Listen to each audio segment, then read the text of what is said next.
You're listening to Coexist Podcast, the #1 spiritual podcast in Philippines, with Madam LQ, Nomer Mindmaster, and Tio Bry.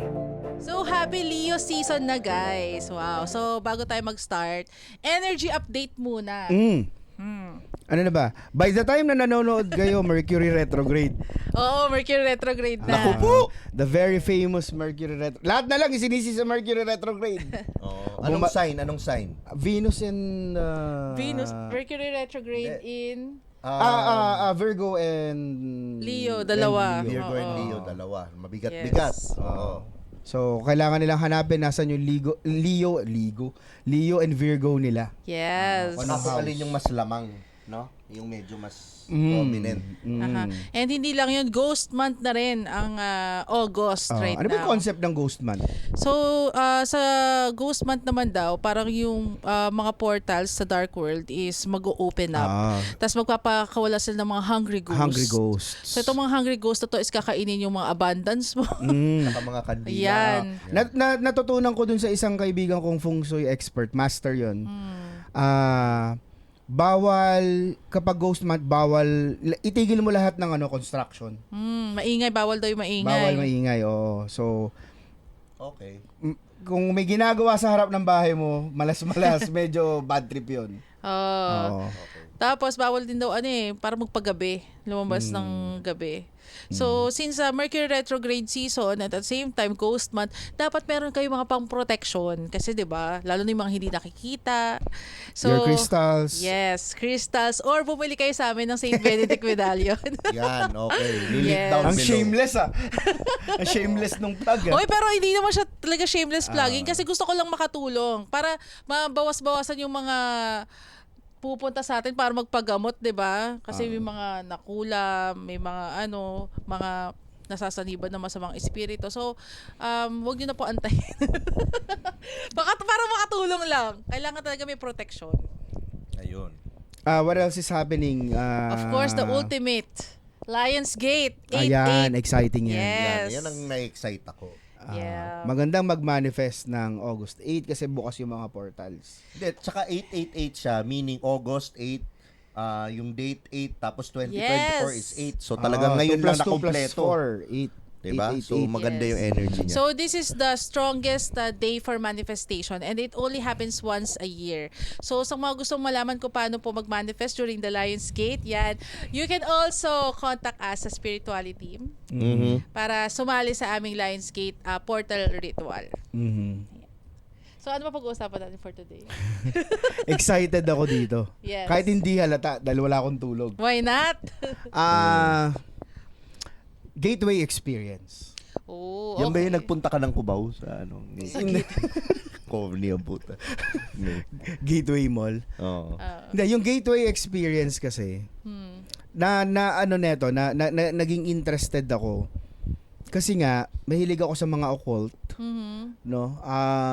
Yan na naman sila, comment na naman, Diyos ko po, ano yan, occult, masama yan. Talagang si Mindmaster, medyo ng tao yan. Pag sinabi kasing occult, meaning hidden knowledge. Yes.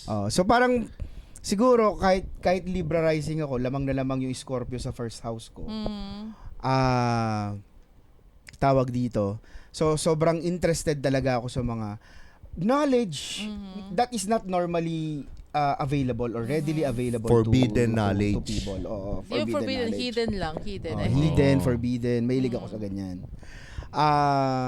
So, yung gateway experience, dinevelop siya nung 1972. Tagal na Mga pala. thereabouts, mga ganyan. Ni Dr. Moreau. Ni Ay, Robert- Monroe. Yes, ni Dr. Robert Monroe. Now, funded siya by the CIA. So that tells a lot about the project already. So, ibig sabihin, may magandang purpose talaga to kasi malaking pera yung nilaan eh. Kasi during this time, nung 1972, interested ang CIA sa mga remote viewing, sa anything na pwede nilang magamit na advantage.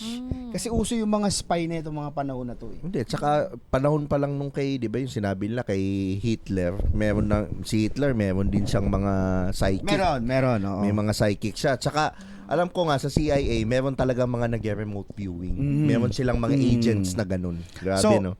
maraming na-develop na remote viewers yung Monroe Institute, yung nag-underwent ng gateway experience. Nagpapunta pa sila ng mga content creator, no? Para makalat yung Hindi, message. ngayon yan. Ngayon. Oo.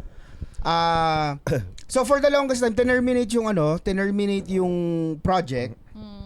And then, some few years ago, na-declassify siya.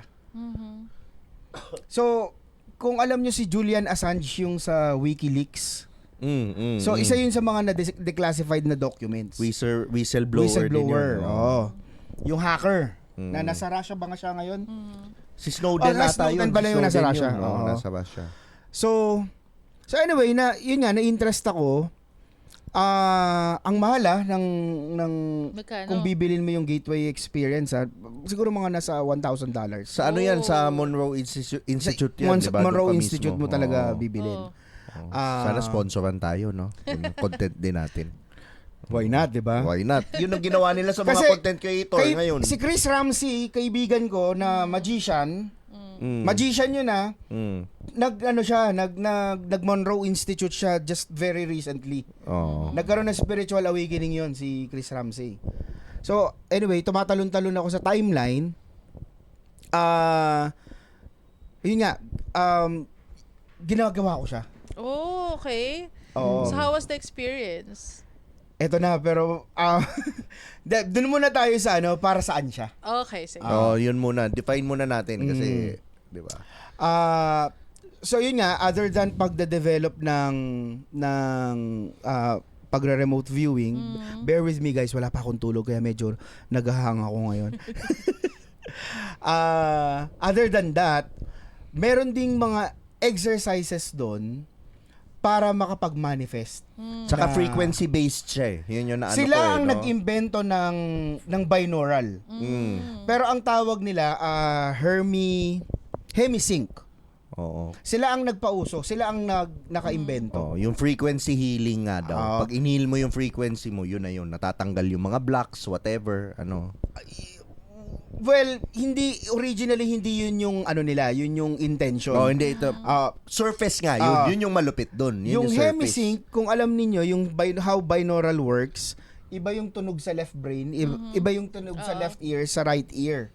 Tapos yung utak mo, the perfect, machine that it is, binabalance niya.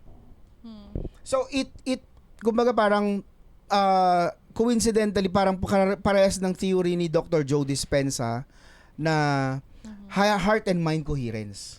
Nagbabalance yung left brain, right brain, yung conscious mind at saka yung subconscious mind nag-uusap.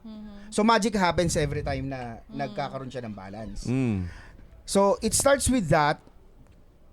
For example, sa Focus 1, very simple yung ipapagawa eh. Sa Focus 1, ito magandang magandang practice siya.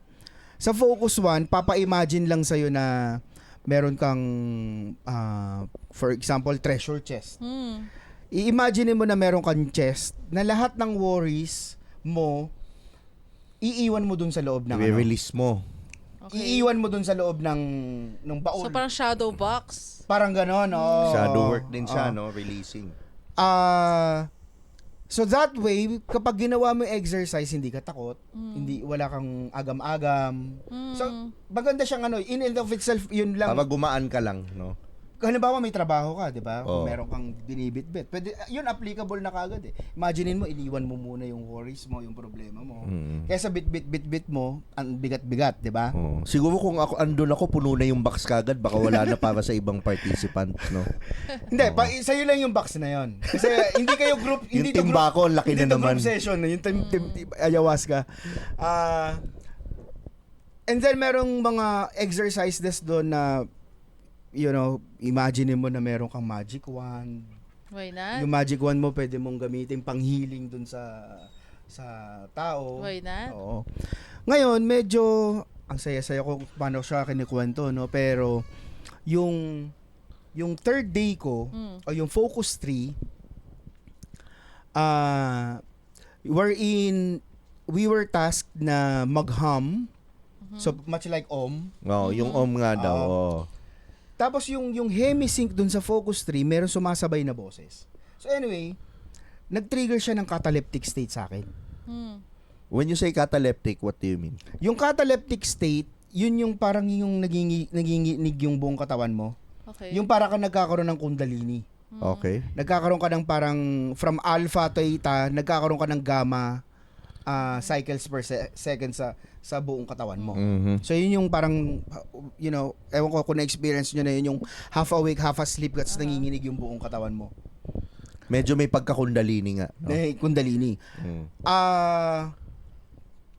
Ito na. Oh. Nung time na to, natulog ako sa kama ng daddy ko. Natulog ako sa kama ng daddy ko. Kasi once in a while, ginagawa ko siya talaga. So, katabi ko yung daddy ko.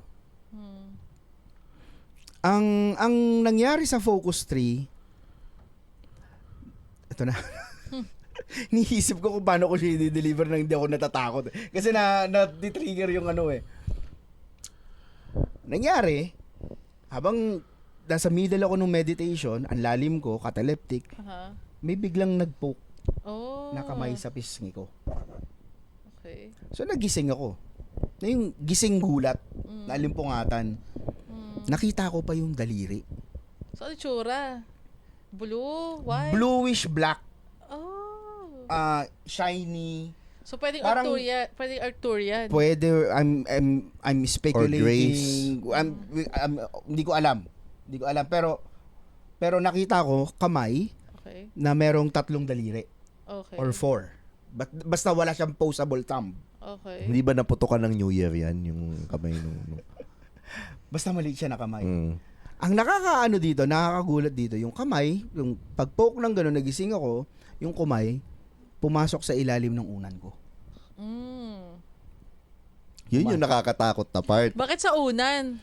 So, kumbaga parang parang nagkaroon ng portal sa ilalim ng unan ko na, Okay. Lumabas lang yung kamay niya. Oo. Tiningnan mo yung unan mo, ginanon mo. hindi na eh. Parang Sobrang takot mo. tumayo talaga ako. Sa sobrang takot ko, minessage ko kayo, tulog ka. Oo. Hindi. Nag-reply naman ako nung pero hindi ko alam kung ano sasabihin ko. Kung Oo, anong gagawin parang ko. ganun nga yung reply mo. Alam mo yun, oo. Ang nagkataon nagising si Clive. Ano to yung mga thereabouts mga 3:30 AM. Si Clive, na-message kita kung yung nag-reply. Tinanong kita kung gising si Clive, yung asawa ni Dayan. Tapos sasabihin ko ba, si Clive sinubukang pasukin. Yeah. Sinubukang pasukin. Pero hindi siya ata nagtagumpay, no? Hindi, tinry niya pero parang depende kasi effect niya per person eh. So parang sa kanya, yung naging effect sa kanya parang may parang low frequency daw eh. May takot siya, may takot. Mm. Ako to be honest, hindi ako natakot, more of nagulat. Kasi siguro may halo ring saya kasi that's a breakthrough. Oo. Kasi it's not everyday that, sa mga practices ko, I've seen it all, guys.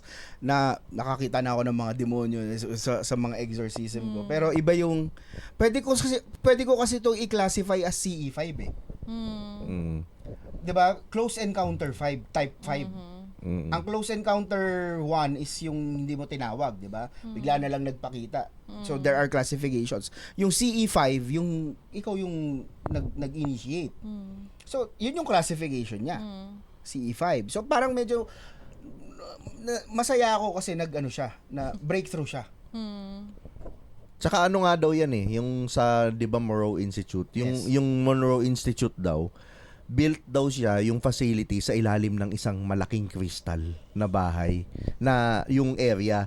Tapos doon daw hindi ka daw ang hirap makatulog.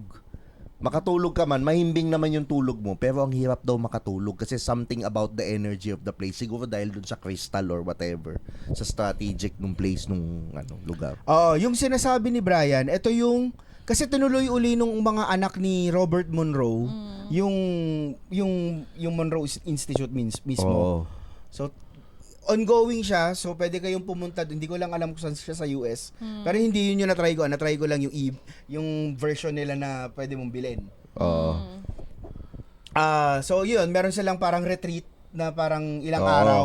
3 Oo. araw. Yun nga yung puro content creator daw, yung sinubukan. Oo, yung mga in-invite nila. Oo. Sila Bledsoe, Oo.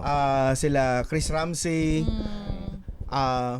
So Kahit, anyway, kahit yung mga hindi naniniwala, nagulat din. Kumbaga naniniwala. iba-ibang breakthrough. Iba-ibang breakthrough yung na-experience nila Pero kagandahan daw no, nagagamit siya for your manifestation and healing din. sa Focus 25. Oh, Yes. Focus 25. So parang kailangan mo pang i-surpass yung iba't ibang levels bago ka mapunta sa Yes. Focus 25. Lahat Yes, naman yes. bago ka mapunta sa abundance, mag-heal ka muna.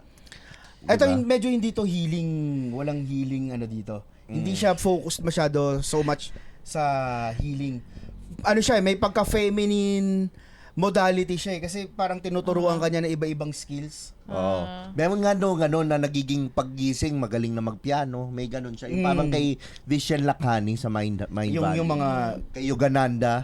mga spontaneous downloads ng skills and abilities. So isa pa yung isa pang naaalala ko, yung pwede mong laruin yung energy. So imagine mo na may energy sa harapan mo, tapos kino-command mo na mag-flicker. Tumigil ako for a time. Kasi nga dun sa experience na yon. Na parang traumatic. Ayoko siyang tawagin traumatic, baka na-judge ko lang. Pero Okay. pero syempre for safety. Parang ang lalim masyado, no? Oo, for safety medyo. Kasi I'm ano going daw- too fast because Oh. focus 3 pa lang eh. Oo. Ano daw yun? Ang nung narinig ko dun sa isang podcast ng isang nag-participant dun, ano siya, as in una, yung si Dr. Monroe daw, parang daw siya, astral. Yun ang unang ginagawa niya. So yung astral niya, sige nga, labas ako sa katawan ko. Uy, kita ko yung chandelier. The next na astral niya, sige nga, subukan ko, punta ako sa kabilang kwarto. Hanggang sa palayo na siya ng palayo. Hanggang sige, punta ako sa labas ng bahay. Hanggang sa ibang realm na siya, nakikipag-usap na siya sa 5D ata, sa yung iba-ibang entity. Ang kwento ni Robert Ganun na. Monroe dun sa document, nung una, yun nga, chandelier. Oo. Nabanggaan niya yung... So parang may physical attributes Kukwento ko rin yun sa akin mamaya. May physical attribute na nabangga niya yung chandelier ng bahay nila. Oo. Tapos, nung tumingin siya sa kama niya, nakita niya may katabing lalaki yung asawa niya. Mhm. So parang... Akala niya nakakaliwa, pero siya Siya yun. pala yung katawan ng nung katabi ng asawa Nakalis na niya. siya sa katawan Oo. niya. Oo. So yun yung nangyari kay Robert Monroe. So yun nga, circling back sa akin. Pero ito lang, bago ka, before you continue, ano yung main purpose ditong gateway experience? Para lang sa mga viewers natin. Ano yung ina-achieve niya? Ayun nga, para mag-develop ng mga psychic abilities. Kasi nung 1972, coincidentally, si Dr. J.B. Ryan of Duke University, nagde-develop din ng mga ESP. Kumbaga, it's sabihin na nating fad, much like yung spirituality. yung ESP dati, yun yung uso eh. So, yun yung nung 1972. So, tapos ito, may kinalaman din to sa Montauk Project. Oh, okay. Kasi si Dr. Robert Monroe, apparently, hindi ko lang alam, pwedeng mali ako, pero narinig ko din sa isang podcast na na-involve din siya sa Montauk Project. Okay. So yung Montauk Project parang may dalawang students or participant ng Montauk Project na nag-time travel. Okay. Okay. Tapos they tried preventing the World War. Okay. Only to reach a paradox na hindi talaga preventable yung World War. And kailangan siyang mangyari. Kailangan Because siyang again, mangyari. It's a divine plan. Yes. Parang ganun. Much like yung yung dinevelop ng Montauk, yung the seeing glass. I forgot the term. Parang interstellar na to eh. Na every time na tumitingin sila, hanggang 2012 lang sila. Hindi sila makatingin way beyond Way 2012. Kaya naguguluhan na sila ngayon, nababad trip na sila. Tapos lahat, so kahit yung mga tumitingin, kung sino man yung mga yon. Mga tumitingin. Baka nga naman nagkataon lang. Yung mga tumitingin, yung beyond 2012, kahit anong subok nilang pagko-correct, nag-o-auto-correct at nangyayari yung dapat mangyari. Comment na naman sa TikTok dyan, mga kwentuhan lasing to. Mga to. Guys, do your due diligence, mag-research kayo. Yung mga tamad mag-research, magko-comment na lang, kwentuhan lasing. And mas maganda kung may experiential relevance, meaning may experience nyo ng sarili nyo. So, ayun nga, tumigil ako for a time. Tapos binalikan ko lang din siya nung medyo maayos-ayos ako. Siguro nung time na yon, hindi rin ako mentally sound nung time na yon. Hindi ka prepared. Going through something nung time na yon, sometime in February. So nag-journey ako for 3 months, without giving anything away, personal journey. So nung natapos yung personal journey ko of 3 months, binalikan ko siya. Binalikan ko. So umpisa ulit ako sa Focus 1, Focus 2, Focus 3. Ngayon nasa Focus 15 na ako. Sana also wala ka ng mga naging experience na kakaiba during the focus. Kakaiba or nakakatakot, wala na. Pero hindi pa itinuturo yung mismong astral travel or astral projection. Nagawa ko siya. So this gateway experience is for activating your psychic abilities. Yes. Okay. Yes. Isa sa mga affirmation doon, Focus 1 pa lang, sasabihin na sa'yo, na ang affirmation mo, I am more than just this body. I am more than this body. Yun nga yung isa sa mga So parang it's an affirmation na you are the consciousness, you're the soul. Which is true. Yes. Which is true. Turo sa atin, tao ka na may kaluluwa, na hindi kaluluwa ka muna na naging tao. Eternal being ka, having temporary experience. Temporary human experience. So nung ma-share ko lang, nag-astral travel na ako before, pero ang gamit ko is the Aaron Abke method. Yung rollover method, yung yun, napaka-effective nun. Effective din yun. Tsaka yung madali, nung nagawa ko, parang grabe din eh. Nagulat din ako, uy! Puta. Tawag dito, nung yung first time ako nagkaroon ng breakthrough na nakalabas ako, hindi siya physical na, parang hindi ka bound dun sa physical na, parang it doesn't make sense na yung paglabas mo nandun ka sa bahay or sa barangay. Ito, ang breakthrough ko rito, kahit saan ko gustong pumunta, Kaya. instantly nandun ka. May teleportation siya. Parang no? may ganong may ganong Kasi energy. nga, 'di ba, our souls are outside of time, outside of space, outside of wala talaga parallel reality. Andito lang siya sa tabi. Lahat 'yan, andyan lang siya. So kumbaga parang yung universe, akala natin 'di ba may space. Na you navigate yung space through, by moving through space, diba?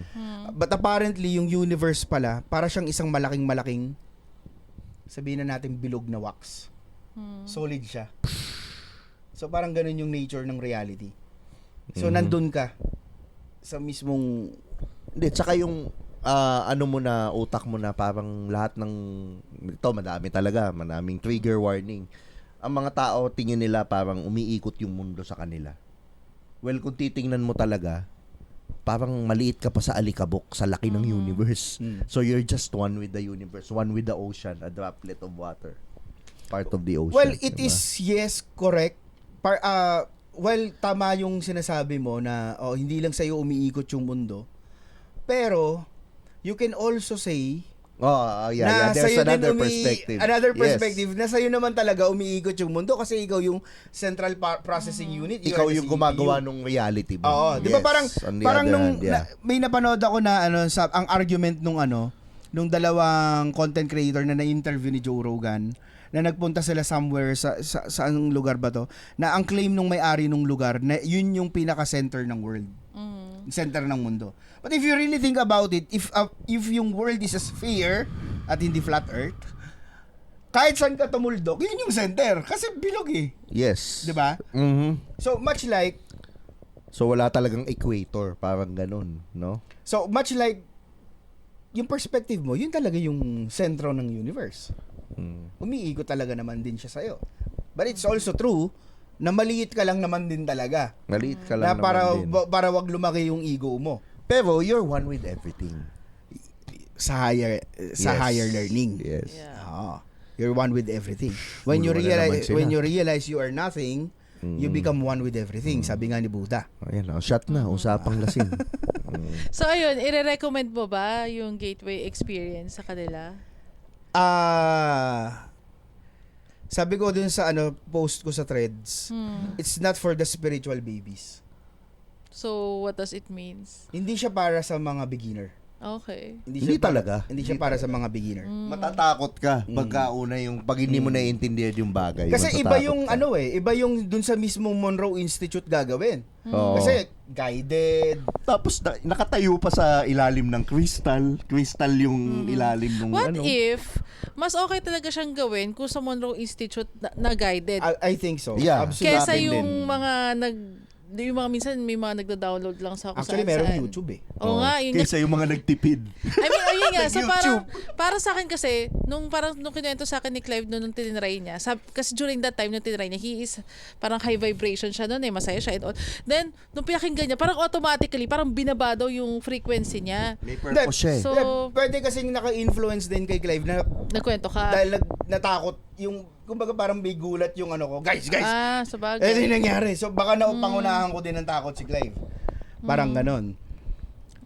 Si Kailash, na bigla ko naalala, si Kailash Cocopelli, yung shaman na dinadala namin dito, nag-tune in din siya. Yung shinare ko sa kanya experience. At ang download na binigay niya sa akin, ang nag-poke daw sa akin is EBE.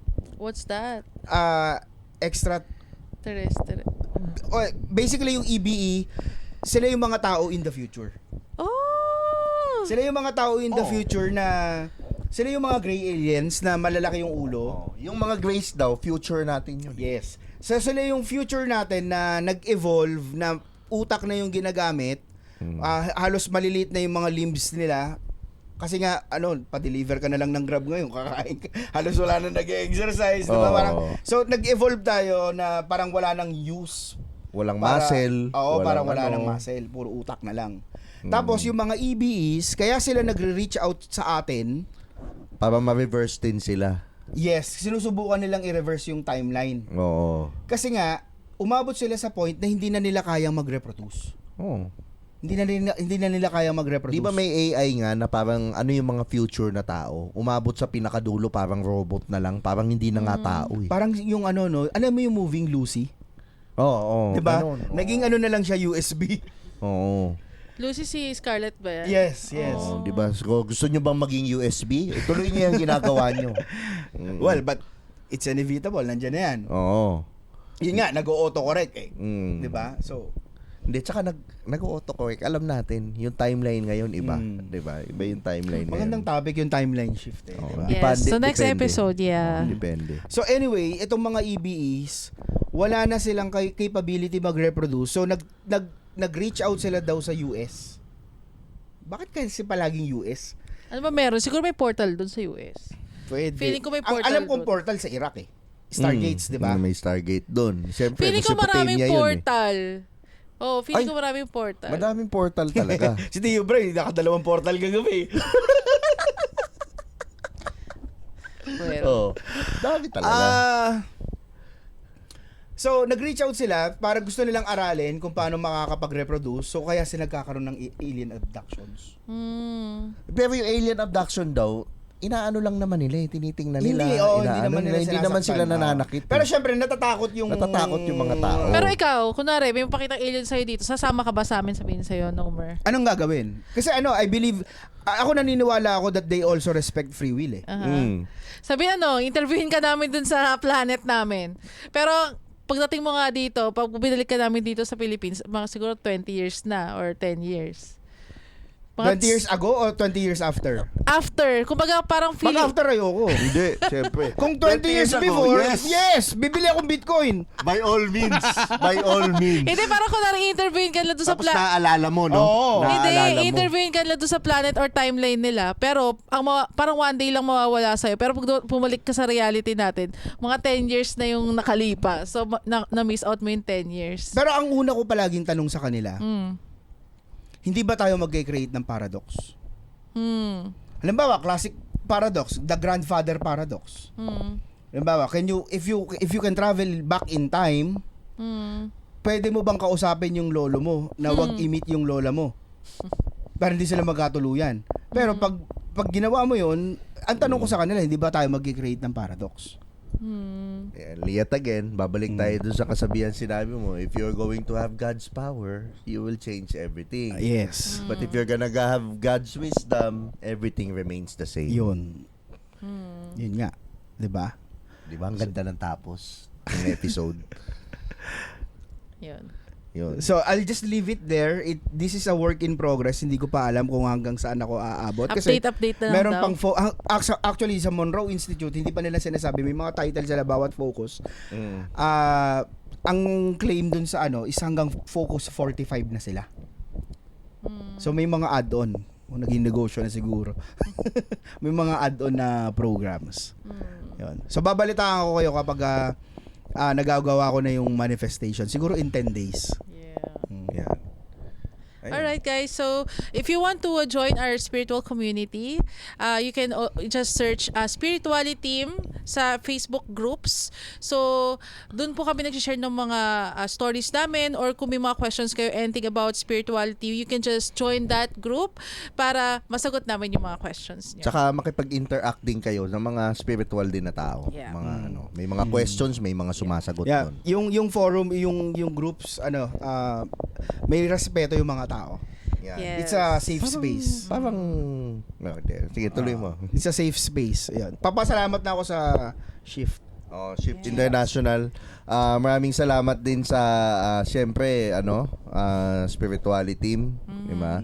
Doc Jonas Seneca, And maraming Starseed salamat. Clothing, syempre. Starseed Clothing namin ni Lunyo, bumili kayo. Tsaka syempre mga nanonood naman diyan, gusto niyo naman ng bawa lang. Napagod ka lang sa onting spiritual. Gusto mo naman maging tao minsan. Paano yan? Mag-follow ka naman sa Spotify ng Tio Bry Podcast. Nagsimula yan. na.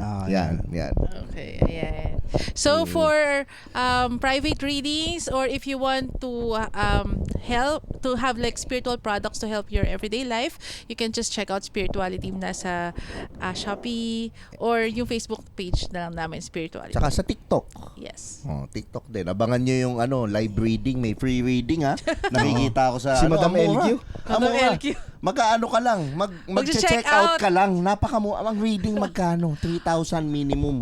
Yes. Pero ito, mag-check out ka. Sabihin natin mag-check out ka ng amulet. 1,000. Yes. May reading ka. Yes. Only question. Minsan lang 'yon kapag may extra energy tayo. 'di ba? Yeah. Si Lamon Queen pa Why not? mag-reading sa iyo, 'di ba? Yeah. May ibang insight. Yan. So yan, we leave you with the love and light of the one infinite creator. Peace. Also, please feel free to rate, subscribe, and leave a review wherever you listen to your podcasts. That helps others find the show, and we greatly appreciate it. Once again, we thank you for joining us on the Coexist podcast. We'll catch you in the next episode. And until then, love and light.